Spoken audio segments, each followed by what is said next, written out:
10x your service design offering with Smaply.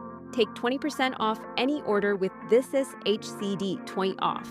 Let's superpower you and your design team's potential. Sign up at smaply.app. Enjoy the episode from your friends at Smaply, helping support This Is HCD podcast.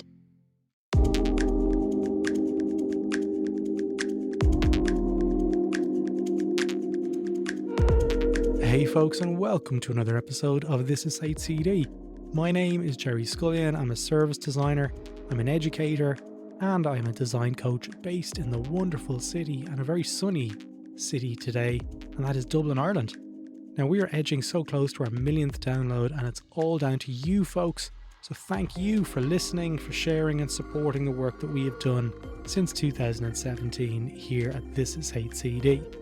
Now, if you want to go one step further, we would love it if you became a premium subscriber of This Is HCD.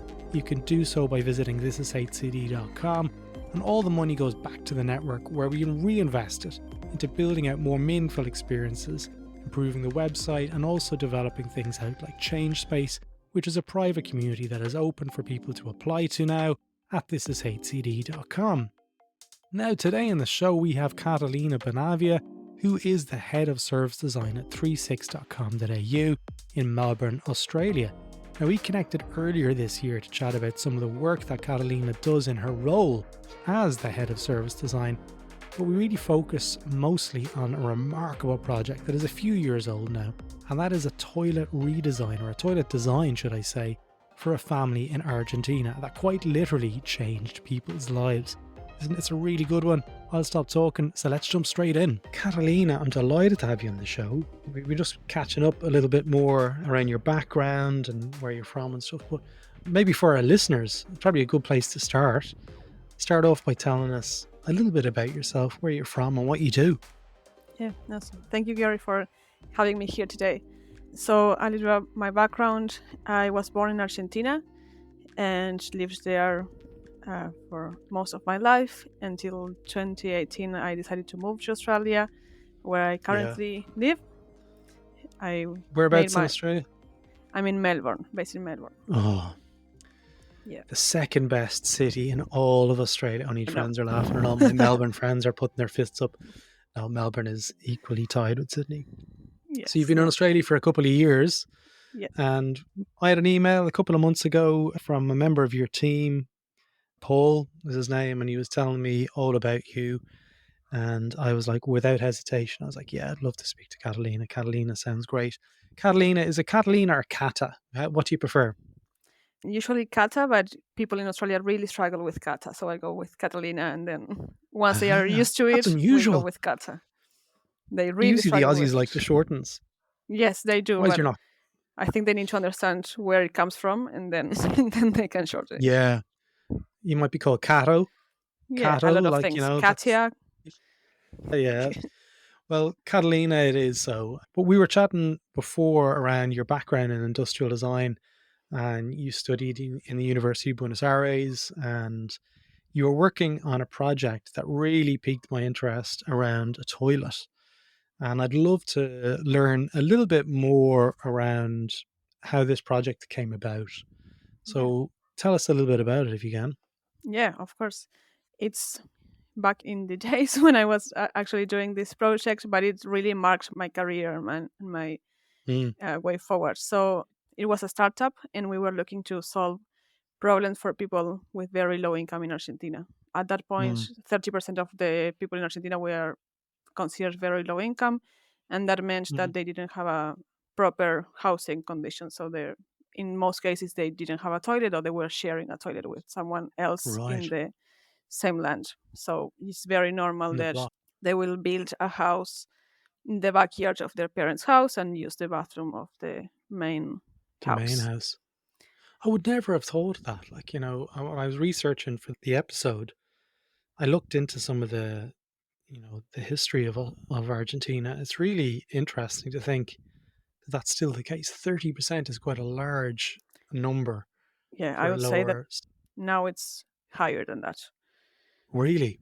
Yeah. So what's driving that? Like, is that across the board in all areas in Argentina, or is it focused mainly in the rural areas?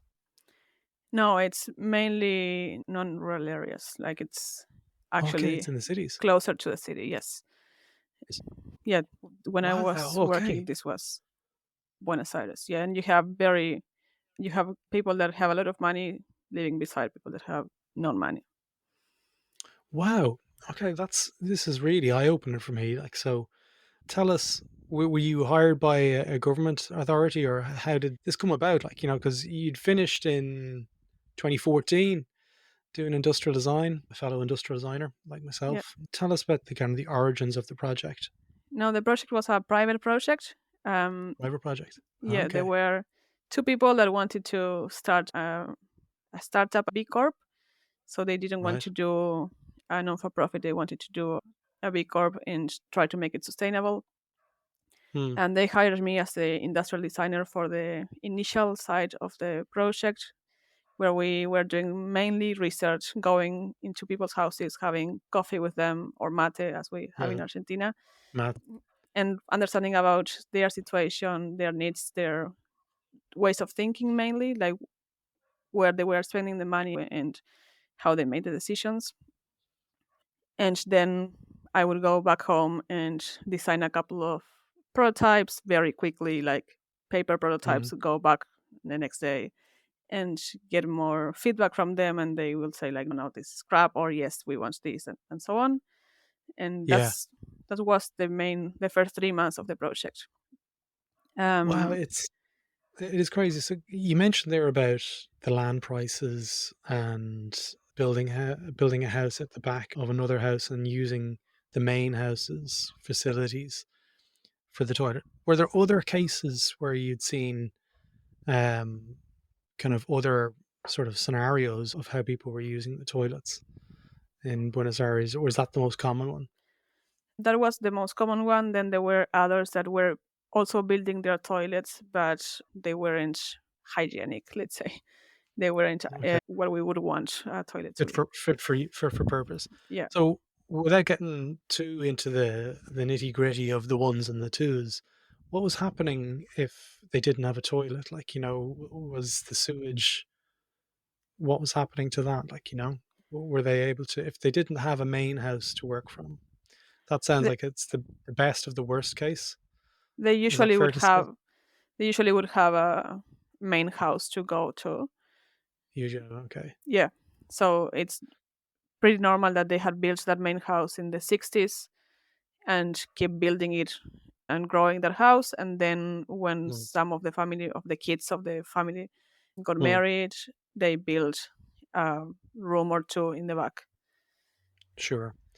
Are we okay to talk about the names of the people in the project? Because I've got some on my notes here. Are you okay if Yeah. we're so the scenario was Maria, a young single mum of two, with a 6-year-old boy and a 4-year-old girl, and they all lived with Maria's mum in a small bedroom separate from the main house, which contained the toilet.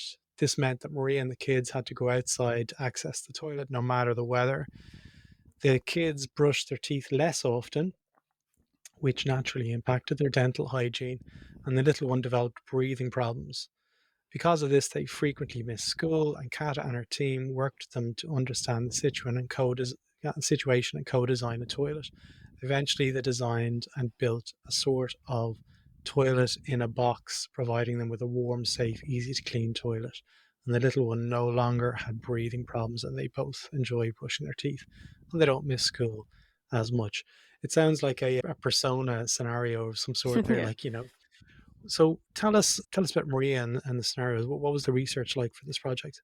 So they lived in a town called Moreno, and the first time I met them, the Maria's mom is called Elen. So I actually Hmm. started talking with Elen first, and then Maria will start and join the conversation with us. And it was really lovely. Like you were telling the story, and I just went back to those Yeah. meetings with them. Elen had also two other kids that were a bit younger than Maria, and we just sat there and have lots of different conversations. And at some point, we started bringing kind of collage images so that they could build their bathroom in a paper, so we could see what was really important for them and what were the things that we could deprioritize for the cost. And maybe 3 months later, we got some donations for materials. I did a course to learn how to build with steel frame. In Argentina, everything is built with bricks, but to do Mm. it quickly, we needed to do it with steel frame. So I did a course myself and learned how to do that. Steel frames, is it? Yes.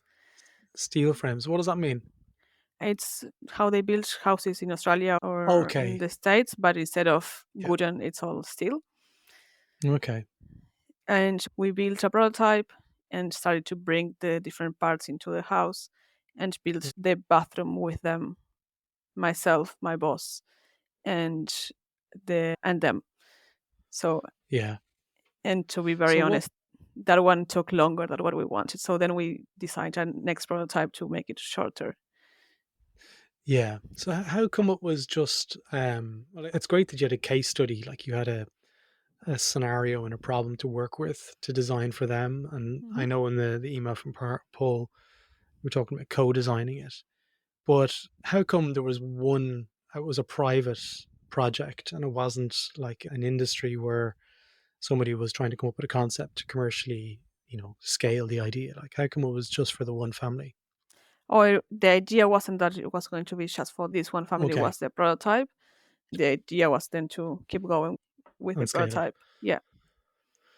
So with the scenarios that you had, like you had a really great kind of case study, if you want, or scenario or context building exercise. What did the process look like when you completed the research? How did you get into prototyping? Like, sure, I'm trying to think when it comes to prototyping toilets, you've got a lot to work from probably in terms of what's out there in the market already, in terms of van life, people living in vans in America, yacht living where people live on boats. Tell us what the process was like around prototyping and how did you determine if it was fit for use? Yeah. So we looked at all of those things, but we also knew Mm. that even though these people don't have a currently didn't have a toilet, they wanted a toilet that looks like an actual toilet from a house. They didn't want one that looks like Okay. a yacht one. No. Right. Yeah, yeah, So like we box in the ground kind of job. yeah. So we needed to find a balance between making it work for them, but also have being a product and not something that you have to build everything Sure. on the side. Because the Yeah. one thing that we learned is that once they usually go and buy different materials and stuff and have it on the backyard, and then it takes for Mm, them 1, 2, 3 years to build it because they have other mm, priorities, they have a lot of kids, they have to go and work. So we needed something yeah. that was able to be built in a couple of hours, max a couple of days, Yeah. without having to really think and know how to do a toilet. It was just like plug and play, had to be. Yeah. But also had to look like a proper toilet.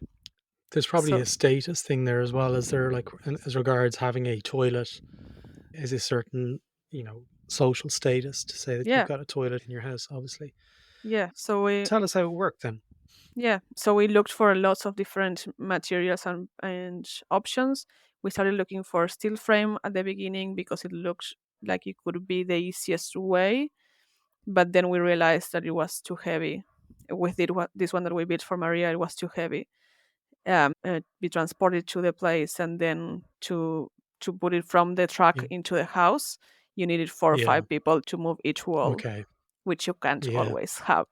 So it And was a bathroom really as well, was it? It was as it's opposed to just a toilet. yeah, it was a complete bathroom. Yes, Oh, okay, awesome.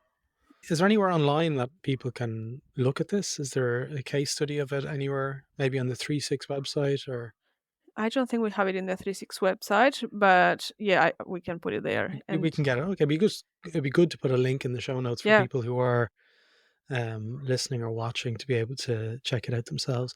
So anyway, yeah, tell me, I'm excited. You were exploring the material choice and the kind of process around to get something that was more implementable. yeah. Don't even And know if then that's a we've word. then we found, so for the first one we did use steel frame, and the second one Hmm. we found another material that is used for when you build big freezers. I can't remember Oh, the actual name of the material, material. um, but it's really it's very good to for isolation, and it's also really light. and Yeah. it's to build. It's that the purpose of that is to build rooms that you can Okay. have. I will get you the name of the material so we can put this into the show notes. That's all right. No, that's cool. It's cool. Um, and then So so go ahead. with that one, we then just kept talking with providers, and we again I learned how to use this material and how to make sure that it was going to be safe. But with that one, and then we built it for another family. And the main difference was that in between the first prototype and the second prototype, first one took like a couple of weeks, second one was a weekend, and it was all Okay. ready to go. So a big part of it was making sure that it was easy to install, I'm sure, and Yeah, easy to build and so forth. yeah, and that As no real tools were required, so we yeah, wouldn't expect them to have big tools too. big power tools and Yeah, stuff. So as regards the fundamental operation of the toilet, what happened to the waste? How was that handled? Was that something that they had to carry into the main toilet in the house and dispose of, or was there some sort of biodegradable solution that? we looked into biodegradable solutions mainly for greywater, and then we were also looking for everything else. But in these two cases, in the two towns, they were waste management already from the street, so we Okay, could plug into there. plug it into the street, was it? Yeah, into the actual waste management of the city. Into the infrastructure. So you Yeah. effectively were able to reproduce a standard toilet and the system of the toilet at a much more affordable price point. Is that right? Yes, and a much Yeah, more quicker way to build it. Yes. that's a win, isn't it? I Yeah, it mean, was. yeah, look, when I got the email, and I'm just looking here, it was in June, I wasn't too sure if it was just a one off toilet, but either way, it didn't matter because what's really important to me, especially on the human centered design network stuff that we do, is that it doesn't have to be scalable. It really doesn't. It's just being proactive and trying to solve a problem for even that one family, Maria and her kids. If Yeah. that was the story and it stopped there, I'm like, that's a brilliant result. But It, tell us, it ended up pretty much there because of the situation of the country and the yeah. political stuff, but it is a scalable model, and everything is ready for it to be scaled if the time comes. So how does it handle? Like I notice about the dental hygiene and cleaning their teeth and stuff. How does running water then get into the building? Is that something when you integrate with the city system, you also integrate with running water? Is that right? Yeah, absolutely.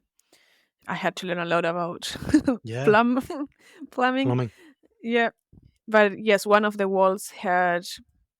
So we had one wall was the existing from the house, where Mm. we made a hole for the door. Then two walls had Mm. nothing in it, and then the third wall had everything in it, already pre-installed from us. So all the pipes internally were there for waste and for running water, and they just Right. have to plug it in from the system that they already had. Mm. So in that scenario where you've got the main house and you've got people building eventually a granny flat in the back garden, Mhm. are there planning restrictions or planning authorities that manage that process? Or I'm sure it's probably not. You're No. nodding your head, kind of going, no, it's not like that. It's just like, hey, there's some bricks, there's some cement. We need to get something. Let's get it up, and we'll build it really quickly. Yeah, So as a yeah, result, each one of those granny flats, if you want, they're very different because if there's no standards and they're just building based on availability of human power. Um, does that affect the scalability of the toilet because all of the main infrastructures are kind of different? it does affect a little bit, but it was one of the requirements that we took into consideration. The Mm, main thing that we needed was space outside the house and one wall where we could create the access for the toilet. We didn't want to do bathrooms that were completely separated from the house. That was another option yeah, because it wasn't really solving the problem of kids having to mm, walk under the rain or going yeah. outside just to go to the bathroom. So what about the cost? So whenever they're the human power of putting up a granny flat, if you want, in the back garden, and the decision not to have a toilet. Was that mainly driven by cost, do you believe? What did you see? Um, it was a little bit driven by cost. It was driven mainly by needing to. These people actually have cash flow, let's say, but Yeah. they don't have savings. So putting all the money Okay. all together, it's very difficult. So the way that Okay. they save money is they go and buy bricks, and then they go and buy cement, and then they go and buy something else. By the Yeah. time they are ready, the cement is has run off. Um, Ah. so the problem is because they don't have a lot of understanding of how construction works, they know that they have to go and buy stuff because of Mm. inflation in Argentina. Yeah. um then the issue is that things, yeah, run off before they can use it. So the cement has an expiry for people. I do know a little bit about that from my manufacturing when I studied industrial design. So this, and obviously the climate in Argentina as well, there's quite extreme temperatures. So Yeah, that'll it's that'll quite affect humid. the nature. Yeah. So as regards that project, like that's a remarkable project for someone who was probably just out of university at that time, were you? I It was, wasn't, you yes. weren't long out of, yeah, you were long out of university. So it's been all downhill from there pretty much. You're not only joking. It's been a really interesting kind of entry into the world of design where you were able to apply the design theory and doing and get a huge result at the start. So from there, you ended up in Australia. And tell us now, you're the head of service design for 36, a service design agency based in Melbourne. Tell us about more about that agency because I hadn't been aware of 36 until Paul emailed, and it looks like it's a really, very socially considered and purpose-led studio, if you want. Is that right? Yes, it is right. So 36 is quite new. We just turned 5 years 2 weeks Okay. ago. Yeah. And I joined 36 3.5 years ago. So very much from when Nina was the only consultant, I came in. Yeah.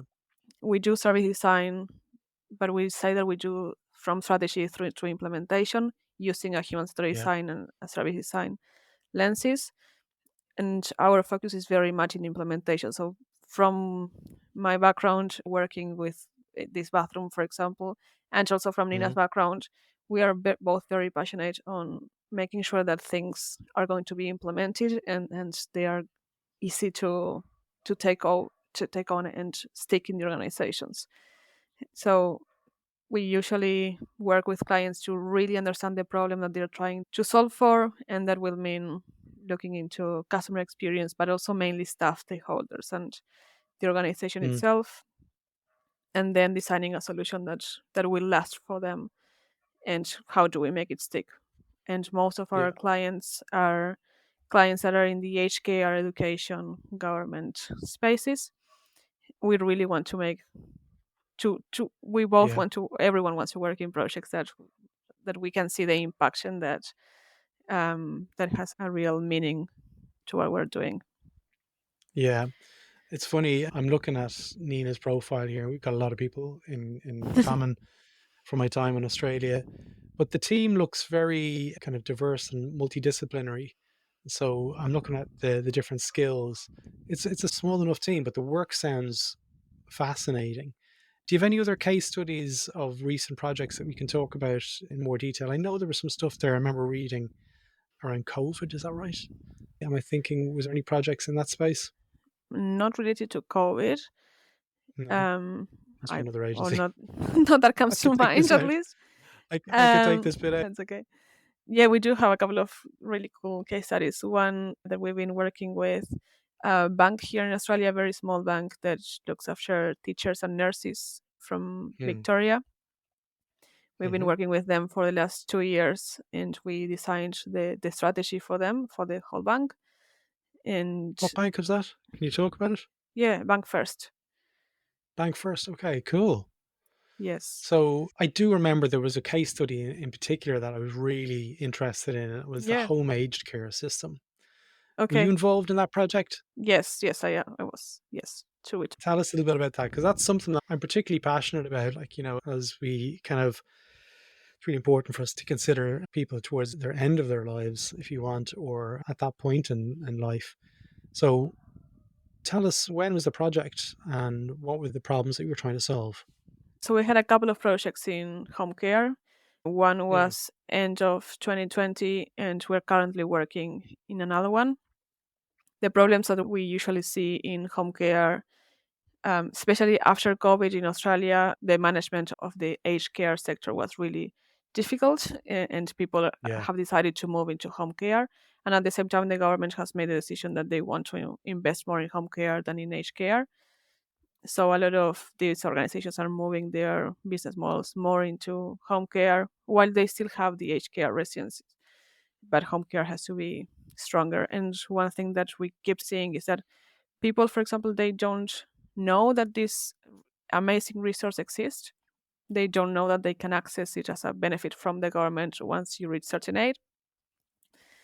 And by the time they realize this is a service that they could offer, they could access, it's not too late, but they have missed out on a lot of things already. So one big thing that we work with our clients in aged care is awareness, and how do they get into people's lives earlier so that they can know that they are there for them, uh, for when that time comes. Sorry. So was this for one of the, like, Service Victoria, was it? Who is it for?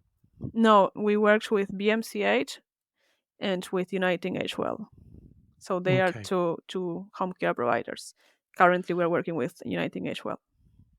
So one of the pieces that you said there before about 3.6, about being focused on implementation, how does that set you aside, or set you, what's the point of difference there between other service design practices, and what are the skills that you have within the team that maybe other service design agencies don't do? Because I know some people only go as far as creating the prototypes and Hmm. the the business model, and then saying, okay, we'll pass it back to the business. What does that look like from your perspective? And what did this scenario of, the home aged care service design project, what does the solution look like and the Yeah. implementation look like? So back in 2020, what we did for BMCH was to design the onboarding experience Hmm. for the people that were joining home care. And what we did was first we researched and we understood everything as usually we did the prototypes. But what made the difference was that then we worked with them to and the developers that they were working with to make Okay. it into the CRM that they were building. We also Yeah. have a process improvement. We have a team that looks after process improvement and process implementation. Okay. So they will work with the business to make it into business as usual and design those processes to make them easy and applicable to what the client is doing and needing. So we know that CRM can look into they can be very different, but the importance is what do the clients need it for and what are they doing and how are they using it. So we work really with we co-design every single step, but mainly then Mm, we work into how do we make it real for them? How do we do something that they can solve, they can use it in the short term and also look into the long term. But if we are only focusing on the shiny bits that are going yeah. to take 5 years, then nothing is going to change. So we usually look into, well, what do you currently have and what can we do with your current systems and your current situation? And then how do we go into the best possible solution for the client? It sounds like there's a lot of interesting work happening in 3.6, and just generally in Australia, they always seem to have interesting case studies. It's kind of where This Is 8 City came from as well. But what's the hope for 3.6? Like, and what's your own purpose behind all of this? Like, what's the next wave of opportunity looking like for Catalina and 3.6? So for us, it's now the next year, it's mainly focusing on building capability and really building the our ways of working. I'm now working on a project called the 36 way. So Hmm. that includes all our methodologies and processes so that everyone that comes on board know how we solve problems. Hmm. ideally, then we want to move into being able to share that with other people and be able to give these tools to other service designers to make sure that other Yeah. people are also solving problems. Yeah. Once we have really nailed how we use it and how to communicate it, and we recently redesigned our strategy, and we want to, in our big hairy audacious goal as we call it, it's in 10 Yeah. years to be the go-to agency for solving wicked problems. So we want to be solving problems that are big and that are going to have an impact in the world. To do that, to be able to solve those complex problems, what are the skills that you're identifying that are going to be needed within both the client and also within the organization of 36? Great question. The first one, I think it's empathy and really understanding, but having a really thorough understanding of the problem, being very curious and not Mm-hmm. getting the first answer as this is the problem. We really need to dig deeper to understand why things are happening. Mm-hmm. And then in the other side, it's technical skills, and it's mainly implementation skills. So because there are so many great ideas to solve different things in the world, Mm-hmm. but we need to make sure that those things get implemented. So it's looking into how do we translate that idea into something Yeah. that we can do. Implementation, it's an interesting one, but experimentation is obviously something that Yeah, would be also probably part of that mindset to, yeah, I absolutely. know when I've been looking into the complexity, like experimentation is one of the key pieces that we talk about, but we really just kind of, can be sometimes a throwaway comment, but it's really important Yeah, to and experiment. yeah, and staying Um, flexible in that experimentation, no, and yeah, open to what comes out of that experimentation. and not just validation. Like when you see something that's Mm. being experimented, just kind of go, like, "Here's my baby. This is the one that I think is going to win," and then sitting back and you're going, "Look at it, it's thriving," and you're kind of willing it on unknowingly in any of those research sessions. Catalina, look, we're coming towards the end of the episode. If there's people out there that want to connect with you, learn more about 36, I'll throw a link to 36.com.au into the show notes for people to check it out. It sounds like there's a lot of interesting stuff going on in the studio. But if people want to reach out to you, what's the best way for people to do that? My LinkedIn will be great, and also Your my LinkedIn. email is catalina@36.com.au. Very good. The email that eluded me this morning as well when I was looking Yes. for it in the calendar invitation. But look, I end every episode by thanking people for their openness and just their general kind of like vulnerability of being put on the spot by me, because I tend to work in a very free flowing way, and I let my own curiosity drive these conversations more often than not. So thank you so much for giving us the time and sharing your story. Thank you very much for having me here and for being curious about this. It's been No an honor. worries. Thank you. I'll chat to you soon.